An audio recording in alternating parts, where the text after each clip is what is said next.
क्रिस्का recording studio Ekangar सराय।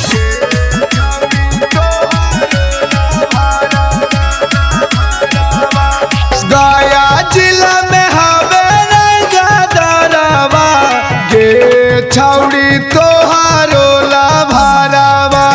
गया जिला में हवे गदरवा गे छौड़ी तोहारो लाभरवा। गे छौड़ी तोहारो लाभरवा के छापल हौ पे पारावा। आगे छापल हौ पे पारावा गे छौड़ी तोहारो लाभरवा। गया जिला में हवे गदरवा गे छौड़ी तोहारो लाभरवा।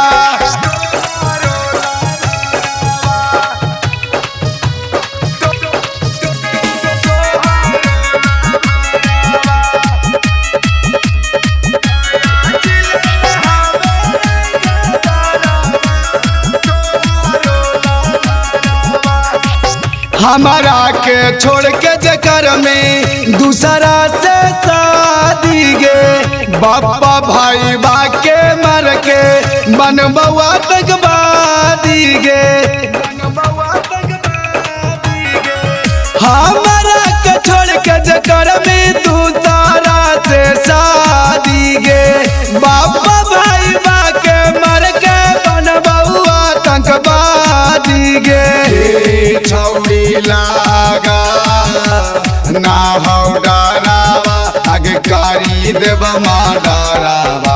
आगे कारी देव माँ डरावा गे छौड़ी तोहारो लाभरवा। आगे गया जिला में हवे गदरवा गे छौड़ी तोहारो लाभरवा।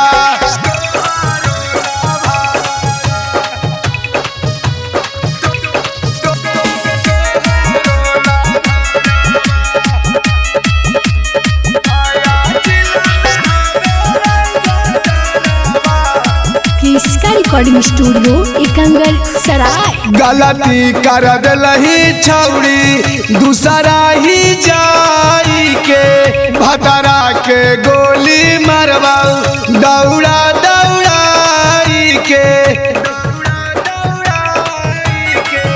गलती जगैनी छौड़ी दूसरा ही जाई के भदरा के गोली मरवाऊ दौड़ा दौड़ाई के।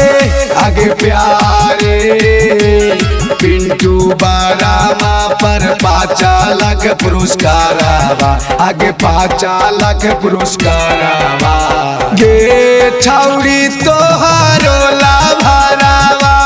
गया जिला में हवे गदरवा गे छौड़ी तोहारो लाभरवा।